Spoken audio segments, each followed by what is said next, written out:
대학생 최대 커뮤니티인 에브리타임에 총여학생회를 검색해봤다.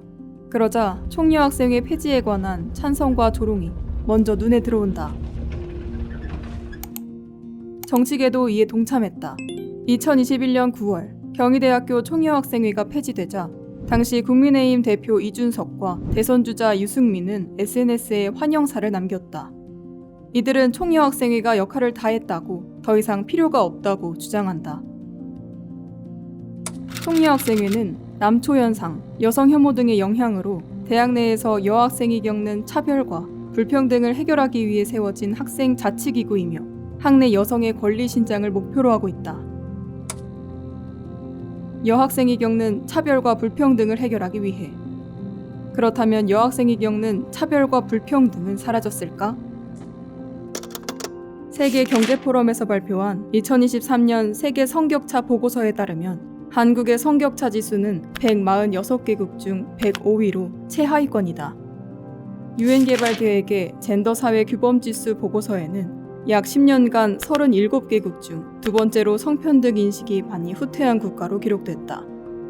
또한 국가인권위원회가 발행한 2019 대학 성희롱 성폭력 실태조사 보고서에 따르면 전국 381개의 대학에서 접수된 성희롱 성폭력 사건은 2016년부터 3년간 1164건으로 매년 늘고 있다. 사건 피해자의 91.9%는 여성, 가해자의 94.1%는 남성이었다. 하지만 총여학생회는 2010년대를 거치며 대부분 사라졌다. 지난 10년 동안에만 서울 소재 대학 9곳에서 총여학생회를 폐지했다. 폐지되지 않은 곳도 모두 장기간 공석인 상태다. 총여학생회가 필요 없다는 사람들, 그러나 해소되지 않은 차별과 불평등, 그리고 사라진 총여학생회. 좀처럼 어울리지 않는 사건들은 여러 가지 의문을 들게 한다.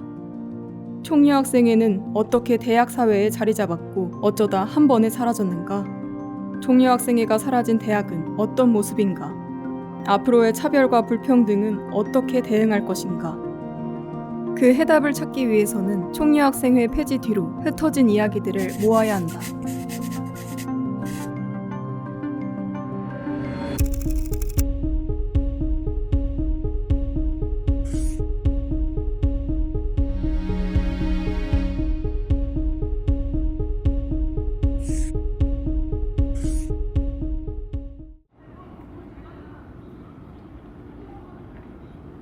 학우들의 의견을 대변한다거나 어떤 이익을 대변하지 않는 기구가 어떤 회칙상에 존립하면서 실질적인 어떤 무언가를 줄 수 없는 상황에 놓여 있다라는 것이 저희 가장 큰 어떤 이유라고 보시면 될 것 같고요. 왜 운영이 되지 않았는가에 대해서는 잘 아는 바가 없습니다. 다만 인수인계 과정에서 조금 후보자가 나오지 않았던 게 주요한 이유였던 것 같습니다. 이번 전체 학생 총회 안건으로 학생인권위원회를 어떤 회칙상에 명시하는 과정이 있었습니다. 학생인권위원회라는 어떤 인권, 나아가 성평등, 그런 총여학생의 기능 자체를 광범위하게 다룰 수 있는 기구가 공신력을 가지게 되었습니다. 그래서 그 기능이 이전되었다고 볼 수 있을 것 같고요. 더 크게는 총학생회 자체, 총학생회의 기능 자체도 어쨌든 학생들의 권익을 보호하고 인권을 보장하고 이런 기구이기 때문에 학생인권위원회와 총학생의 기능을 봤을 때 보다 광범위하게 대체할 수 있지 않나라고 생각을 합니다.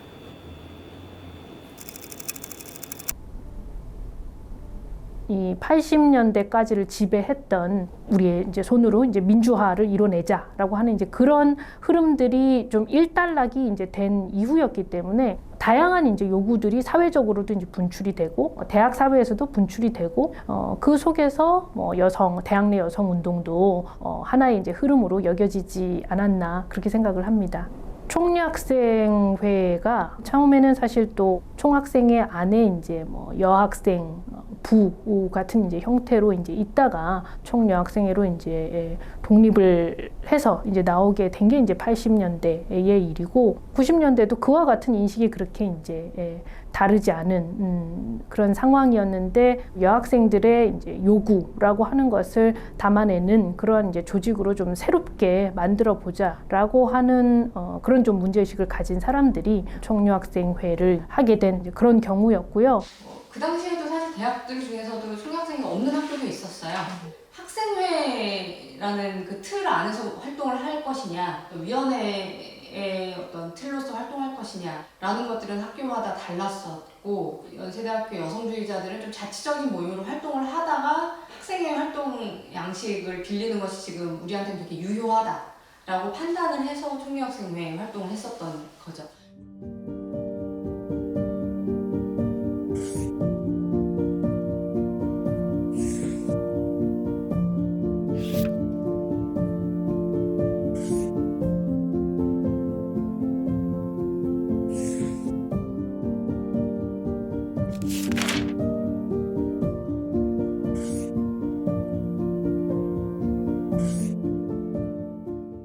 대학 안에서 인구로도 거의 이제 절반에 가까운 숫자가 90년대 후반부터 이제 등장하게 되는데 학내에서 위치는 그렇게 되어 있지 않으니까 그 격차가 여학생들의 목소리가 필요하다라고 하는 생각으로 좀 더 쉽게 이어지기도 했고 대학에서 여성학 강의가 만들어진 게 영향을 줬을 거예요. 그게 꽤 인기가 있었거든요. 대표적인 대형 강좌들이 여성학 강의였고 만들어달라 더 많이 뭐 이런 요청을 학교에 해서 그런 게 영향을 좀 줬던 걸로 기억하고 페미니즘 자체가 90년대 중후반에 좀 전체적으로 한국 사회에서 주목받았던 시기이기도 했죠. 저희가 뭐 이제 영 페미니즘 그리고 영 페미니스트라고 하는 좀 이전 세대의 이제 여성 운동가들하고 좀 차별화된 그런 이제 세대로 스스로를 좀 명명을 하고 나섰기 때문에 언론 보도는 이제 많이 좀 된 편이었죠. 그리고 문화제가 한참 시작됐었던 거죠. 페미니즘 문화제나 뭐 성정치 문화제 같은 것들이 학교별로 이제 이루어졌고 그게 굉장한 뭐 화제를 모았어요.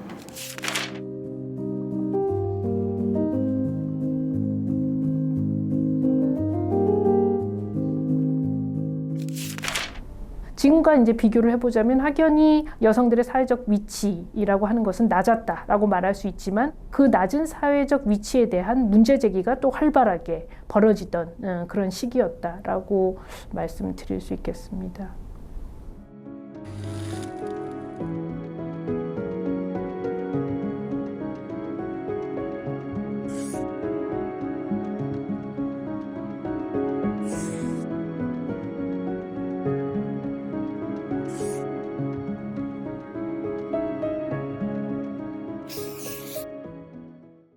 그 당시에 대학 내 어떤 여성주의자들의 활동에 있어서 이제 성폭력이라는 게 굉장히 중요한 이슈였어요. 성희롱이라는 게 이제 처음으로 법적으로 다뤄지게 되면서 대학 내에서 교수에 대한 성폭력이라던가 아니면은 대학 내 되게 성폭력적인 문화에 대한 이제 문제 제기가 계속 시작되고 있었던 시기였거든요. 반성폭력 연대회의라고 하는 걸 만들었거든요. 뭐 전국에 있는 총여학생회에 활동하는 사람들이 모여가지고 만든 연대회에서 학칙 관련된 기본 규정 만들고 학교에 공문 보내서 이거 해달라고 얘기하고 3가지가 있었어요. 학칙을 만들어달라, 상담소를 만들어달라, 무슨 조사위라든지 이럴 때 학생들을 참여하게 해달라. 이 3가지가 주요한 어떤 주장이었는데 그게 반영되기까지 몇 년이 좀 걸렸다고 기억을 하는데 초반에는 저희 학교 같은 경우에도 좀 학생 참여가 안 되는 방식으로 학칙을 이제 학교에서 제정하려고 했었어요. 이것이 성폭력 사건인가 아닌가를 이제 판단하는 위원회에도 학생 참여가 안 되게 되어 있었고 그래서 이제 그 요구를 계속했고 교수와 직원과 학생이 동수로 다 들어가는 방식으로 이제 학칙이 제정이 됐죠.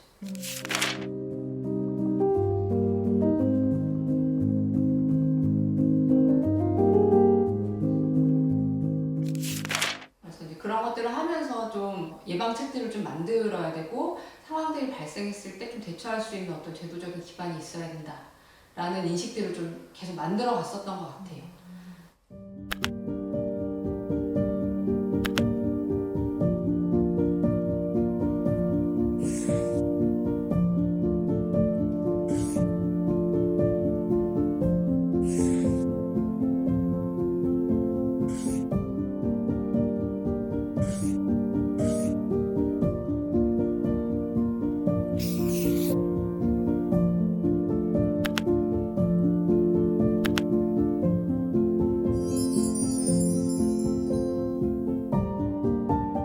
기존의 또 운동 단체와 굉장히 이제 가까운 또 모임도 있었고 전혀 아니고 그에 대해서 아예 반대를 하는 좀 그런 모임도 있었는데 여성들의 자율적이고 실제적인 요구 그게 사실은 단 하나가 아니잖아요. 그래서 사실은 그에 대한 문제 제기로서 여성주의는 우리가 이미지로 얘기하면 무지개 스펙트럼 다양한 요구들이 있는 거죠. 그 당시에는 좀 그런 부분들에 대해서 서로가 좀 열려 있었던 것 같아요. 해보고 싶은 것이 많았고 할 수 있었던 그런 좀 에너지가 넘치던 시기였고 공간이었다고 지금 기억이 되네요.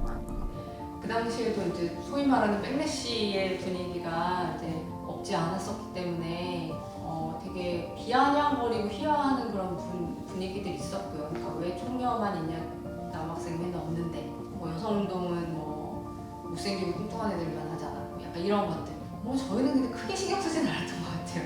왜냐하면 그래 너희들은 그렇게 생각해, 우리는 열심히 할 거야. 뭐.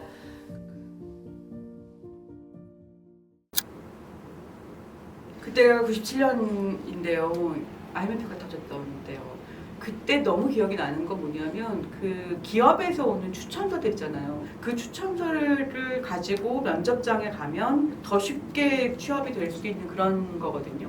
근데 그 추천서를 여학생들은 아무도 주지 못하게 하겠다는 거예요. 왜냐고 했더니 지금 아무도 여자 안 뽑는다. 그 전까지만 해도 취업은 어려운 게 아니었거든요. 그때부터 그것이 완전히 다른 문제가 되기 시작한 거예요. 그러면서 정말 이게 그때부터는 이건 정말 장난이 아니구나.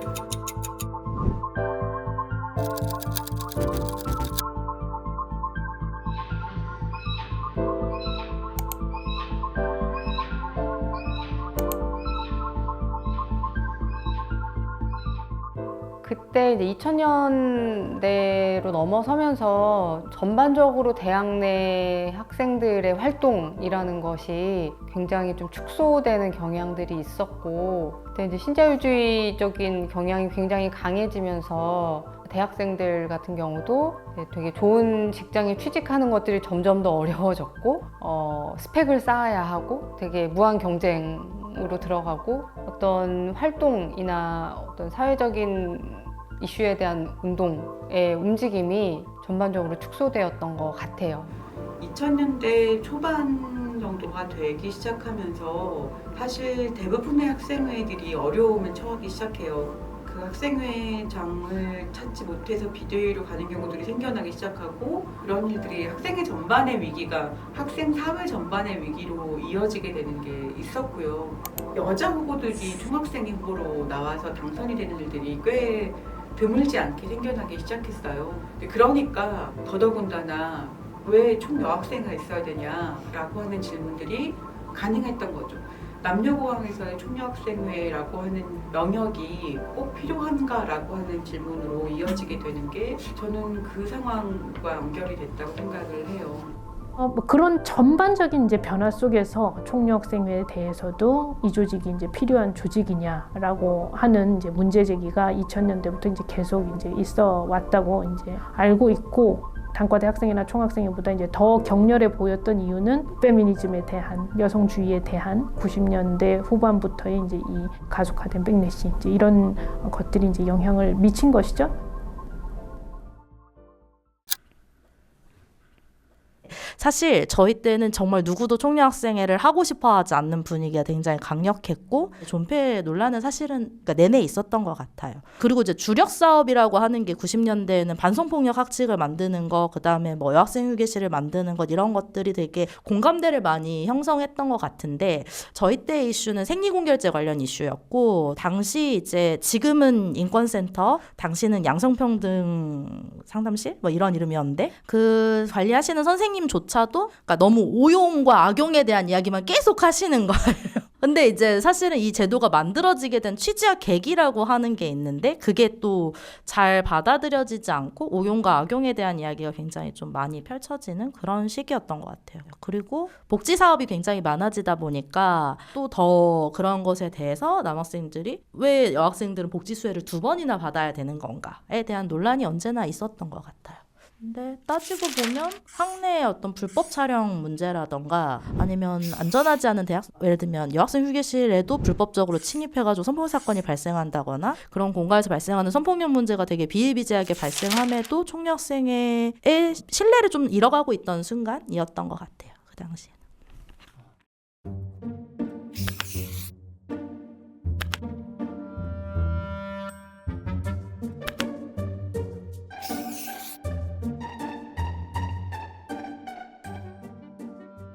기억에 남는 건 2010년 넘어가서 그때 학생들의 분위기가 몇 년 전에 했던 얘기가 안 먹힌다는 게 느껴지는 거예요. 여성학 수업에 들어온 학생들한테도 가장 크게 느꼈던 부분들이 뭐였냐면 외모와 관련된 부분이었어요. 성형, 다이어트, 외모 중심주의 이런 것과 관련된 이야기의 여성학적 비판들이 있잖아요. 이게 전혀 안 먹힌다는 느낌이 드는 거예요. 그리고 그때 깨달았던 게 정말로 여학생들의 외모가 다 머리가 길고 다 검정 생머리고 아무도 탈색도 안 해. 그리고 모두 다 말랐어. 이럴 수는 없는 거야. 이건 엄청난 사회적 압력을 받고 있기 때문인데 그거를 압력을 받고 있다고 말도 못하는 상황이 된 거죠. 된장녀니 뭐 김치녀 뭐 이런 이야기들 이제 막 나오면서 여성의 욕망을 이야기하거나 어떤 여성의 권리를 이야기하는 게 굉장히 사치스럽거나 일부의 여자들이 하는 이야기들 뭐 이런 식으로 되게 치부되면서 여성들 스스로도 나는 여성주의자야 혹은 난 페미니스트야라고 이야기하는 게 굉장히 힘들어졌었던 시기였던 것 같아요.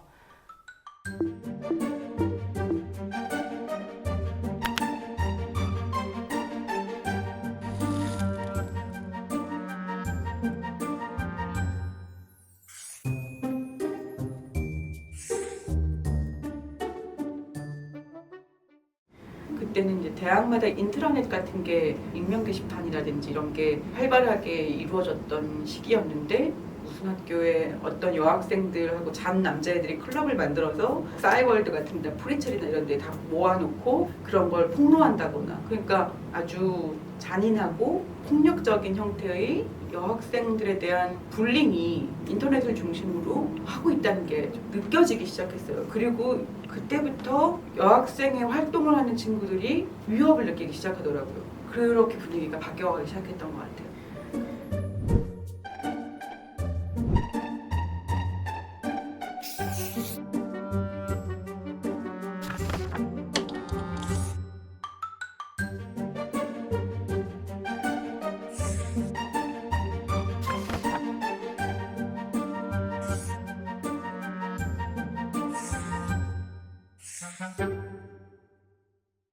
그러면서 여학생회 같은 경우에 활동을 한다기보다는 그냥 그 공간에 모여있는 애들이 좀 있었던 거죠.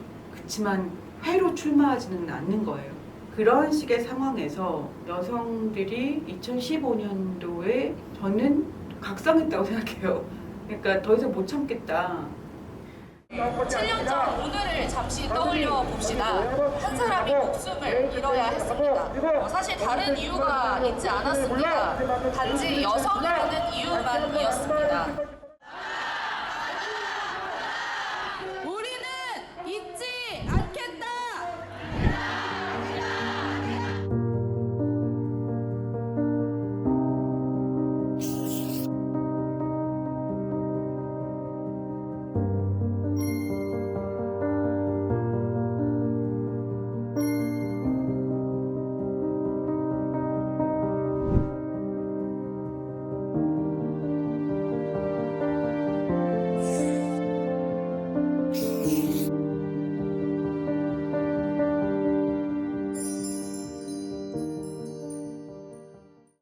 (2015년도에) 강남역 사건 이후에 각 대학별로 우리 학교 여성혐오를 고발합니다 페이지들이 만들어지고 그러면서 이것이 문제라고 하는 것을 이야기하는 목소리가 생기기 시작하거든요. 그러니까 어마어마한 온라인 여성혐오 문화를 반격하는 목소리가 2015년도에 만들어졌고 2015년 이후에 학교별로 총여학생회를 하겠다고 하는 친구들이 생겨나기 시작한 거예요. 그해 말에 처음으로 총여학생회가 등장했었어요. 총여학생회가 오랫동안 공석이었는데 마침 제가 입학한 해에 리부트 흐름을 타고 총여학생회가 등장하고 그래서 약간 고민하다가 그래도 내가 이렇게 실망스러운 대학 안에서 내 편 아무도 없는 과에 혼자 있느니 그냥 조금 용기 내서 뭐라도 해보자 싶어가지고 집행부원으로 이렇게 지원을 해서 30대 때 활동을 했었어요. 하여튼 그때도 총여학생회가 다시 섰던 것처럼 리부트 시기였기 때문에 정말 많은 소모임이 생기고 혹은 활동을 다시 시작하고 막 이런 때였어요. 그때 제가 있으면서 생겨난 소모임만 그래도 3-4개 막 이렇게 생겼었으니까 다 다른 단과대에. 그래서 정말 이렇게 약간 르네상스 같은 거였던 것 같아요.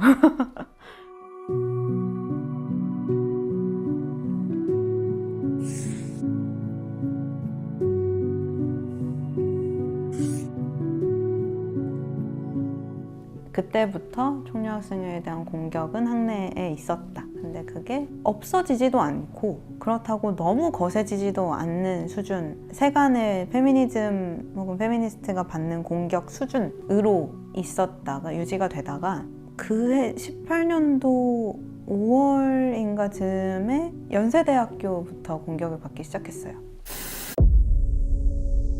2018년 5월 19일 연세대학교 제29대 총여학생회 모음은 학내 인권축제 강연자로 은하선 작가를 초청한다는 게시물을 올렸다. 이에 일부 학생들이 강하게 반발했다. 강연이 예정대로 진행되자 강연장 밖에서는 반대 시위가 벌어졌다. 다음 날 모음은 연사 선정 배경을 밝히고 진행 과정에서의 소통 부재를 사과했다. 2018년 5월 25일 모음 퇴진과 총여학생회 재개편에 학생 총투표 안건 상정을 요구하는 서명운동이 진행됐다. 안건은 사실상 총여학생회의 폐지를 요구하는 것이었다.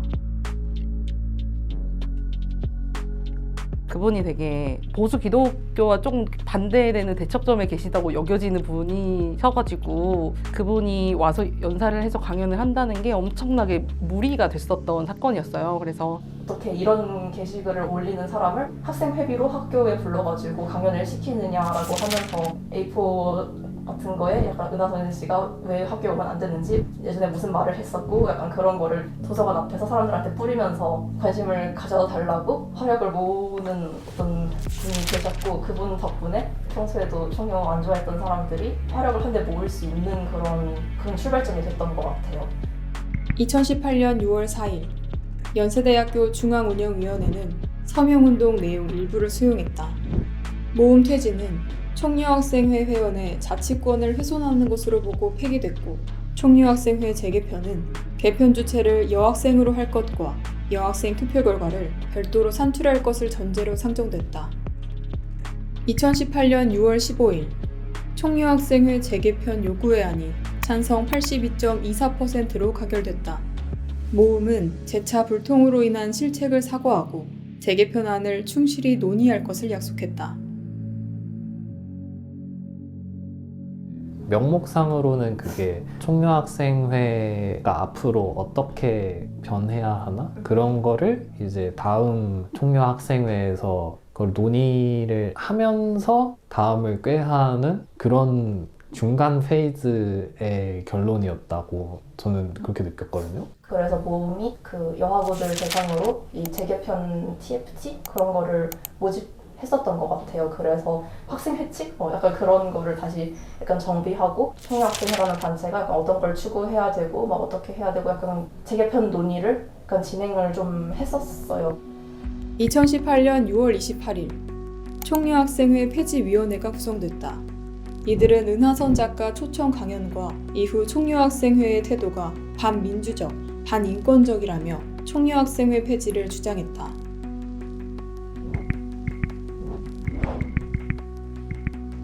(2018년 11월 25일) 총여학생회 폐지위원회는 총여학생회가 재개편할 의사가 없다고 주장하며 총여학생회 폐지에 학생 총투표 안건 상정을 요구하는 서명운동을 진행했다.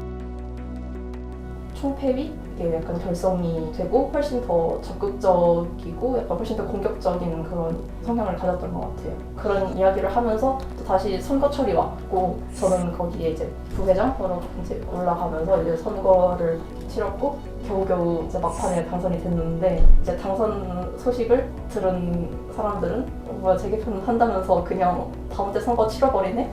이렇게 된 거죠. 2018년 12월 18일 연세대학교 중앙운영위원회가 총유학생회 폐지 안건에 학생 총투표 시행을 가결했다. 총유학생회 회원의 자치권은 논의 대상으로조차 여겨지지 않았다. 2019년 1월 4일 연세대학교 총유학생회 폐지 및 총료 관련 규정 파기 후속기구 신설의 안이 찬성 78.92%로 가결됐다. 제가 총리학생 회장으로 당선되고 난 이후에 계속 앵무새처럼 되풀이했던 말 중에 하나가 총리학생 회원의 10분의 1이 총리학생의 폐지를 필두로 총투표를 한다면 나는 받아들이겠다. 아니 어떡해요. 총리학생 회원들이 우리 이제 필요 없는 것 같아요. 총리학생회 이러면 없어져야죠. 그때 당시에 이제 총투표 요구했던 분들 중에서 총리학생 회원들이 몇 분인지를 말씀해달라고 하니까 이게 총리학생 회원이 한 10,000명 정도 되니까 1,000명 이상이 했으면 총리학생회 자체에서도 총투표를 할게요. 근데 그냥 그 파일을 삭제했다더라고요. 그래서 이제 그 당시에는 먹히지가 않았죠. 그리고 같은 달 7일 연세대학교 총유학생회가 폐지됐다.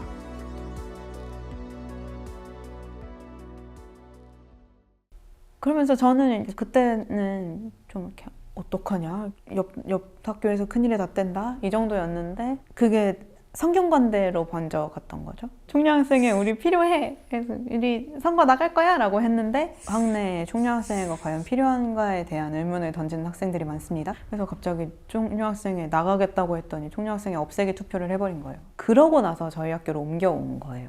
저희 학교에도 처음 에브리타임 안에 총유학생회 폐지 총투표 서명을 받는 구글 폼이 처음 올라왔고요. 그때 총유학생회가 이렇게 안 된다, 우리 치고 나가자 해서 여학생 총회 이런 걸 이렇게 준비했더니 그때 갑자기 또 이렇게 몰려와가지고 결국 총투표 발의가 됐죠.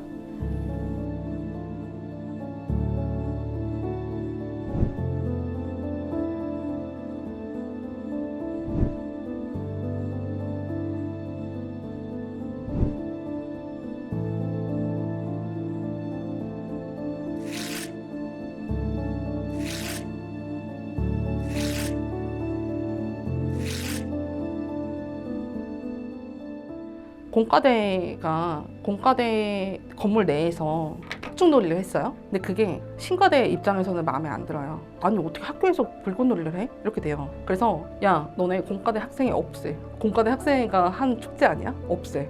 이상하죠. 저는 이거라 생각해요. 당사자끼리 얘기할 수 있는 어떤 공간도 없었고 마련을 하려고 하는 찰나에 갑자기 너네 없애 이러면은 저희도 좀 당황스럽지 않겠습니까? 17년, 18년을 지나면서 최소한 학내 페미니즘 운동에 대해서는 백래시가 저는 훨씬 심해졌다고 느끼거든요. 혐오하는 세력은 항상 존재했고 페미니즘 운동하는 사람도 항상 존재했는데 그 둘에 속하지 않는다고 스스로 생각했던 사람들이 혐오 쪽 분위기가 조금 더 휘둘렀던 것 같아요. 그러니까 난 잘 모르지만 이게 안 좋은 거래가 굉장히 컸던 것 같습니다. 다른 과 페미니즘 소모임에서 세미나를 하는데 그 제목이 강간문화 철폐하기 이거였는데 그게 거부가 된 거예요. 대관 거부가 행정실에서. 근데 학관의 소모임이 세미나를 한다는데 대관을 거부하는 게 이유가 사실 없잖아요. 이거는 그런 백래시 때문이 아닌가 하고 문제를 제기하는 자보가 붙었는데 거기에 있는 강간 문화 가지고 이제 난리가 난 거죠.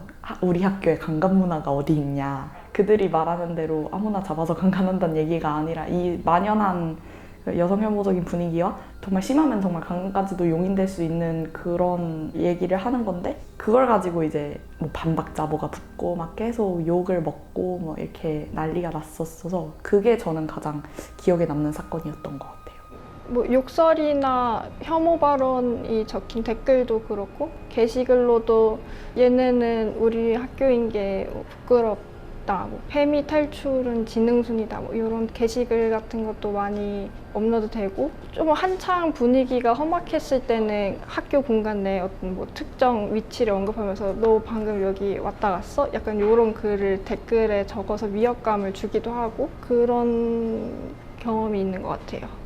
저희가 경향신문이랑 인터뷰를 했었는데 저희 얼굴 사진이랑 실명이 나오잖아요. 그러니까 얼굴이랑 실명이 에브리타임에 캡처가 돼서 올라가고 댓글로 이제 엄청나게 성희롱과 혐오 발화들 조롱이 달렸단 말이에요. 오프라인에 비행일지 포스터를 그것 때문에 못 붙였어요. 붙였다가 혹시 에브리타임에 있는 누군가가 이걸 보고 에브리타임에 또 얘네 전시 이번 주다 이런 식으로 해서 전시장이 위협받을까 봐 못 붙였죠.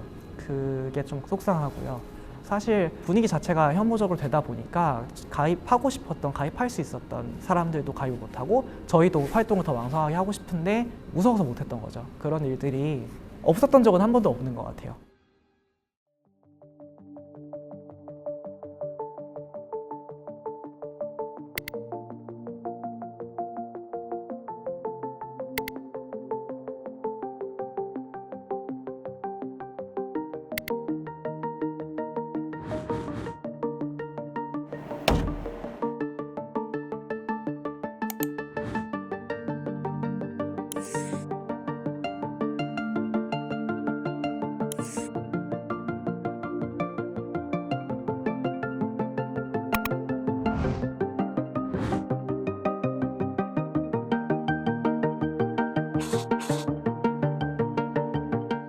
그러니까 9월 30일에 에타의 성평이 폐지에 대한 연서명이 올라왔고 이게 익명으로 300명 이상의 서명을 얻어서 화군위에 상정이 됐었고 성평이는 어떠한 입장을 발표한다든지 얘기를 할 수 있는 자리조차 마련이 안 됐었고요. 총 59명의 대표자가 찬성을 해서 폐지가 결정이 났는데 폐지에 찬성하는 이유를 그 어떤 대표자도 말을 하지 않았어요. 이후에 그 회의에서 성평이가 폐지된다면 대안으로 반성폭력위원회를 신설하자, 아니면 학생소수자 인권위원회 TF를 준비하는 팀을 만들어보자, 아니면 중앙집행위원회 성평등국을 신설하자라는 안건도 모두 나왔지만 이 모든 게 부결이 됐었어요. 사실 대한기구가 제대로 안 굴러가는 것은 너무 예정된 수준이었다고도 생각해요. 총여학생회가 살아남지 못한 토양에서 대한기구가 살아남는다? 총여학생회가 했던 일을 똑같이 하는 곳이 살아남는다는 것은 좀 어려운 일이죠. 총여학생회가 왜 공격을 받고 왜 폐지까지 당했어야 했는지를 분석하면 그걸 타개할 만한 대안은 아니었던 것 같아요.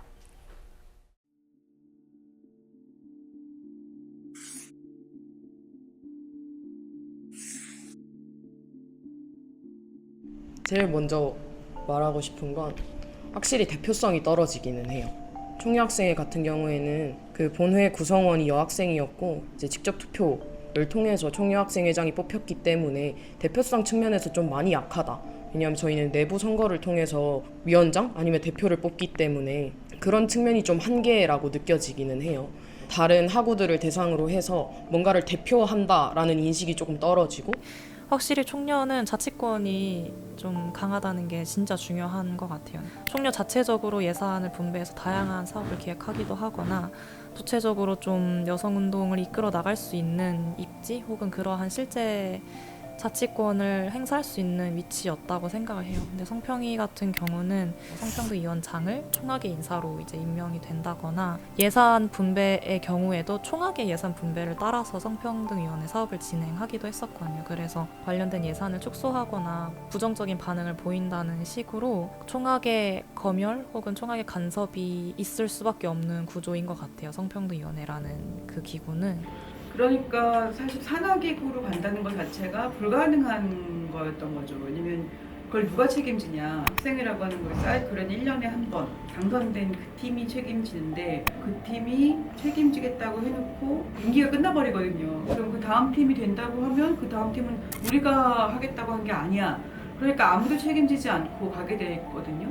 그러니까 애초에 산하기구라고 하는 형태로 의제기구가 있을 수 없다고 생각해요. 의제기구들은 자치기구 연합 같은 형태로 있어야 되는 거예요. 그러니까 그런 식으로 어떤 방식의 지금 연대 활동을 어떻게 할 수 있을 것인지, 학내에서 그거의 책임은 누가 질 수 있을 것인지 라고 하는 거에 대한 생각 하나도 없이 그냥 산하기구로서의 위치를 두는 것이라면 사실상 할 수 없는 일을 하겠다고 하는 거였던 게 아니냐. 예산, 공간, 사업부의 분리가 보장되지 않는 산하기구는 아무 의미가 없다.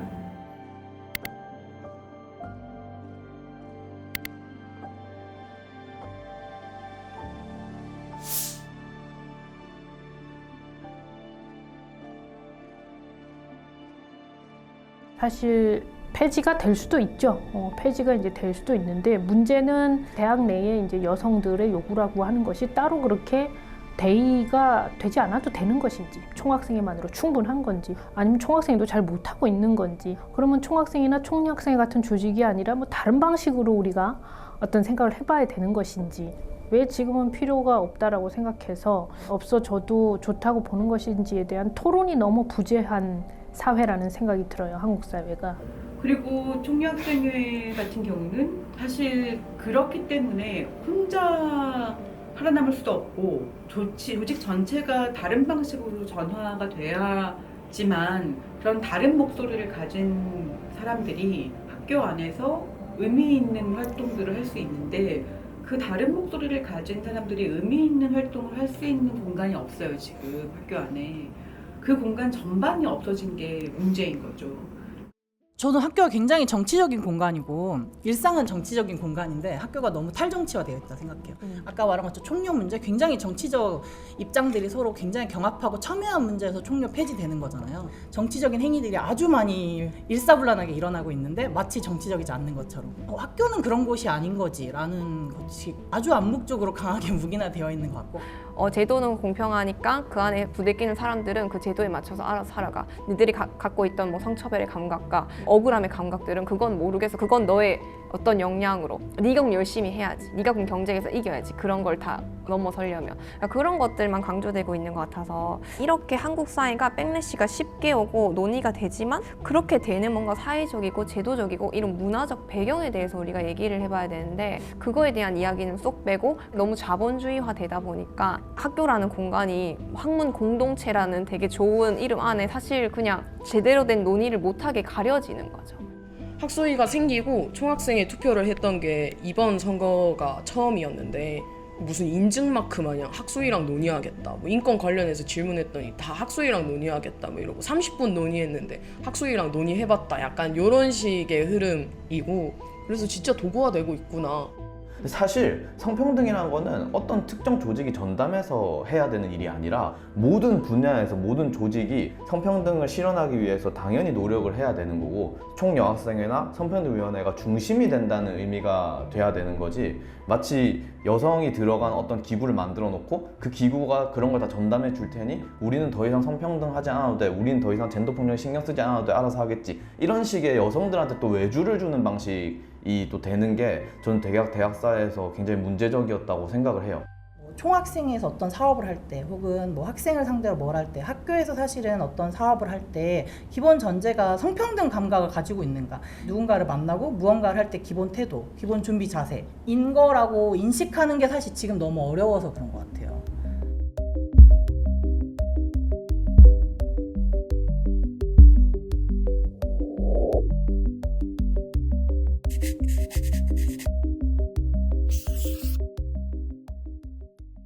한국 사회의 대학은 이제 성희롱, 성폭력과 같은 직접적인 범죄를 비롯해서 성차별이 끊임없이 발생을 하고 있는 상황이라고 저희는 생각을 해요.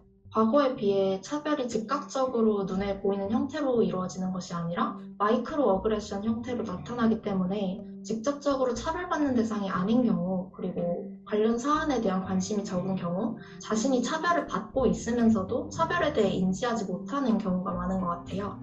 그러니까 외부에 나가면 차별받는 요소들이 눈에 띄게 보일 텐데, 뭔가 직급이나 아니면 출산에 관한 문제나 이런 것들이 보일 텐데, 대학은 그런 게 없잖아요. 이제는 누구나 학회장을 할 수 있고 여자들도 뭐 교수님 옆에 가서 술 따르고 약간 이런 문화들이 있다 보니까 우리 되게 평등하고 잘 지내고 있는데, 여, 남, 뭐 남녀 다 따질 거 없이 잘 지내고 있는데 왜 페미니즘을 얘기하는 거야? 그 여성 우월주의야?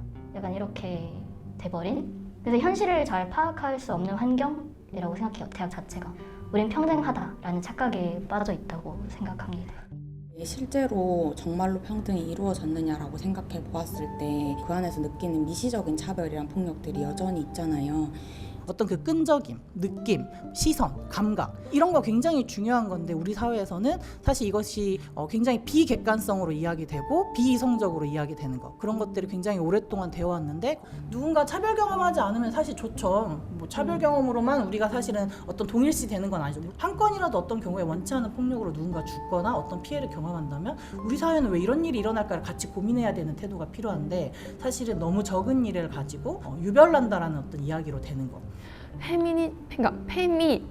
그놈의 페미가 뭐 어떻게 이해를 하고 있는지 모르겠지만 어쨌든 나의 위치성, 너의 위치성에서 그러면 이 주변의 것들이 어떻게 돌아가는지를 한번 다시 돌아보고 그렇다면 그 속에서 어떤 고통을 받거나 배제되고 있다면 그 사람들의 이야기를 들어보고 그러니까 이런 방식이 저는 페미니즘이라고 생각을 하는데 그러니까 이 페미니즘에 대한 일단 이해가 뭔가 한국에 좀 잘못되어 있는 거 너무 축소돼서 이해되고 있다? 그러면 우리가 그래 그건 근데 페미니즘이 아니야 라고 얘기했을 때 그걸 안 듣잖아요. 사회적 약자라고 얘기되는 그런 어떤 주체들은 그 말을 하기가 너무 어렵다는 거죠. 내가 이런 문제를 느꼈는데요. 이제 이것을 얘기해 볼게 하면 아니, 넌 틀렸어. 넌 이미 공평하게 살고 있잖아. 그러면서 이 말할 기회를 박탈당하는 것이 문제라고 생각해서 그 담론이 뭔가 다양하게 확장되지는 못하고 있고 자꾸 정답 찾기를 하는 것 같은 거예요. 이런 것들의 부재 속에서 사실 여성주의가 학교 내에서 뭐 확산되고 같이 공감하기 어려운 지점도 저는 있다고 생각이 들어서 정말 중요한 건 학부, 그러니까 대학교에서 여성주의를 어떻게 같이 더 나눌 것인가 이런 고민들이 많이 필요할 것 같고 공동체들이 만들어져서 얘기할 수 있는 그런 환경들이 마련을 해보자라고 논의하는 자리라도 만들어지면 참 좋겠다라는 생각이 드네요.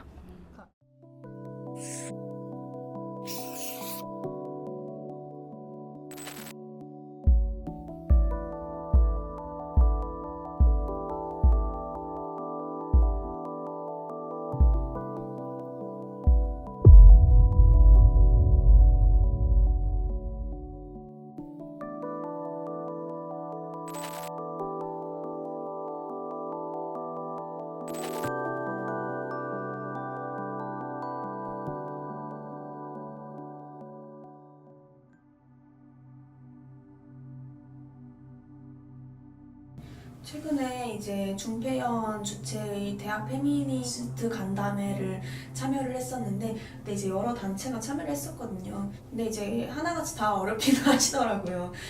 어떻게 더 우리랑 같이 할 동료를 만들고 이 문제를 더 얘기할 수 있을지에 대한 고민을 다들 하시는 것 같고 우리 학교에는 이런 이야기를 하는 주체가 우리밖에 없는 것 같고 좀 고립감을 많이 느낄 때가 있었거든요. 대학사회 안에서 이런 목소리를 내고 활동을 하는 게 점점 더 어려워지고는 있다. 하지만 그래도 해야지 라는 분위기로 그때 갔었던 것 같아요. 그래서 그냥 우리가 언제나 이 자리에 있을 거니까 언제든지 문을 두들기라 라고 이야기를 하고 싶네요. 총리가 없어졌다고 해서 대학 내 여성인권 운동의 명맥이 끊겼다 이렇게 생각하진 않습니다. 열정을 가지고 활동하시는 분들이 굉장히 많이 계시고 동아리들도 있고 없어졌다고 해서 그분들의 어떤 노력이나 활동이 또 없어지는 건 아니니까 정말 힘든 상황이지만 그럼에도 불구하고 내가 남아있는 것처럼 내 친구들이 남아있고 또 페미니스트 동료들이 남아있고 이게 나이와 학번에 상관없이 계속해서 유지가 되고 있잖아요. 그러니까 그것을 믿어도 좋다. 그러니까 최선을 다해서 싸우지만 어쩔 수 없이 무너지거나 없어지게 되면 또 새로운 시작이 있으니까 우리가 이어져 오겠다는 이 마음, 우리가 지키겠다는 것에 대한 우리의 힘과 우리의 어떤 마음들을 믿고 활동을 하는 게 진짜 중요한 것 같다는 생각을 요즘 많이 하는 것 같아요. 동료군 이제 사실 동료밖에 없긴 하죠. 이런 일을 계속해도 근데 부정적인 게 훨씬 빨라요. 쉬워요. 냉소가 훨씬 쉽단 말이에요. 뭐 얘기하면 아니면 안 될 것 같아. 그러니까 훨씬 가볍고 손쉽거든요. 근데 그때 될 것 같아로 얘기하는 사람들이 한 명만 있다면 근데 사실은 가능성은 있는 거죠. 세상을 바꾼다는 게 대단한 어떤 소수의 사람들이 하는 게 아니라 우리가 얘기하는 페미니즘적인 가치를 얘기하는 거를 이해하는 한 사람이 이제 있다고 생각하고 우리 활동에 의미 있다라고 계속 얘기해주는 누군가 동료 혹은 친구가 있으면 사실은 되긴 하는 것 같아요. 앞으로 더 고되고 이것보다 훨씬 더 긴 싸움이 될 것 같다고 생각해요. 우린 많은 걸 해내왔고 해내고 있고 그리고 앞으로 또 그럴 거니까 그걸 잊지 말고 똘똘 뭉쳐서 서로의 좀 지지대가 되어주면 정말 좋을 것 같아요. 생각의 차이가 있더라도. 우리가 당장은 체감하기에 너무 어려움에 빠져 있는 것처럼 보일지라도 사실은 이게 너무 천천히 바뀌고 있어서 잘 보이지 않는 경우가 많은 것 같아요. 그럼에도 불구하고 정말 당연하지 않았던 것들이 당연해지고 있다고 느끼고 있거든요. 포기하지 않고 조금 힘을 빼더라도 계속해서 활동을 하다 보면 더 좋은 곳으로 세상이 바뀌지 않을까 하는 희망을 품어보자, 이렇게 같이 좀 힘을 내고 싶습니다.